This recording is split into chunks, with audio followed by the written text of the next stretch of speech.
this could be us. So back to what I was saying. Could be us.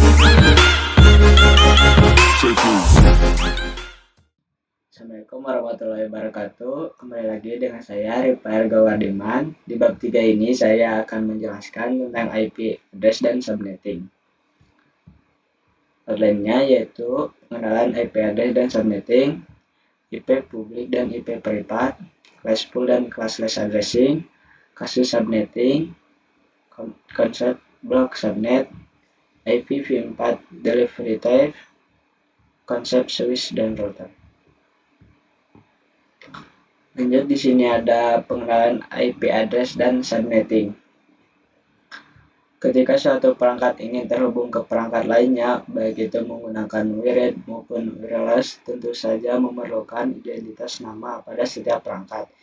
Identitas tersebutlah yang dinamakan IP address.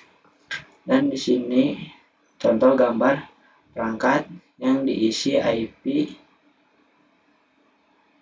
192.168.1.1.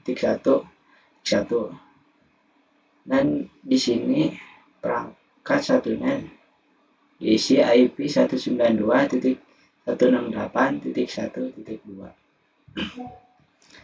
Subnetting adalah upaya atau proses untuk memecah sebuah network dengan jumlah host yang cukup banyak menjadi beberapa network dengan jumlah host yang lebih sedikit. Teknik subnetting membuat skala jaringan lebih luas dan tidak dibatasi oleh kelas-kelas IP atau classes A, B, dan C yang sudah diatur. Lanjut, di sini ada IP address privat dan publik.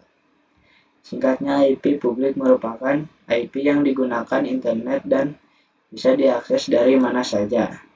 Jadi misal kalian mengakses Facebook atau YouTube dan lain sebagainya, maka secara tidak sadar kalian sedang mengakses IP publik masing-masing yang dimiliki oleh mereka, asal device kalian terkoneksi ke internet. Alamat IP privat biasa digunakan di dalam jaringan lokal dan tidak dapat diakses langsung dari internet. Ini adalah bagian penting dari konsep yang dikenal sebagai Network Address Translation atau disingkatnya NAT, yang kemungkinan beberapa perangkat dalam jaringan lokal menggunakan satu alamat IP publik tunggal untuk berkomunikasi dengan internet. Nah, lanjut, di sini ada IP addressing classful dan classless. Classful addressing yaitu pengalamatan IP berdasarkan kelas. Classless addressing yaitu pengalamatan IP tidak berdasarkan kelas. Dan di sini contoh gambar kelas-kelas yaitu ada A, B, dan C. Dan di sini terdapat alamat A seperti 10.0.0.0 sampai 10.255.255.255. Dan di sini ada kelas B, alamatnya yaitu 172.16.0.0 sampai 172.31.255.255. Dan di sini yang terakhir ada kelas C, yaitu alamatnya 192.168.0.0 sampai 192.168.255.255. Dan di sini ada default subnet mask, yaitu kelas A 255.0.0.0 dan yang B 255.255.0.0, yang C 255.255.255.0. Lanjut, di sini ada kasus subnetting. Untuk melakukan proses subnetting, Anda akan melakukan beberapa proses seperti prefix yang sesuai, subnet mask, IP network, IP broadcast, range IP yang bisa digunakan. Sini ada studi kasus. Yang pertama 60 host, yang kedua 150 host, yang ketiga ada IP 192, 168.10.45/26. Lanjut di sini ada information.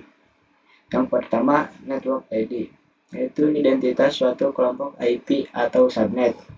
Yang kedua, broadcast, yaitu alamat IP yang digunakan untuk memanggil semua IP dalam satu kelompok. Dan di sini contoh perangkat yang masing-masingnya diisi IP address. Lanjut, di sini ada konsep blok subnet, yaitu IP network, IP broadcast. Diibaratkan seperti ruangan, setiap blok subnet by default tidak bisa saling ping komunikasi. Kumpulan PC yang berada pada suatu ruangan perlu dikonfigurasi menjadi satu blok. Dan di sini contoh gambar prefixes, network mesh, available subnet, usable host per subnet, total usable host, total IP per subnet. Lanjut, di sini ada IPv4 delivery type. Yang pertama, unique cache, yaitu one-to-one communication. Yang kedua, multi-cache, one-to-many communication. Yang ketiga, broadcast, one-to-all communication. Dan contoh gambar yang pertama ini adalah unique cache yang terhubung kepada satu perangkat. Dan yang kedua ini adalah ada multi-cache yang terhubung kepada dua perangkat.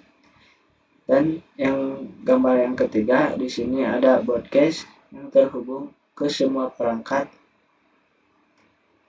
atau jaringan. Yang terakhir, konsep switch dan router.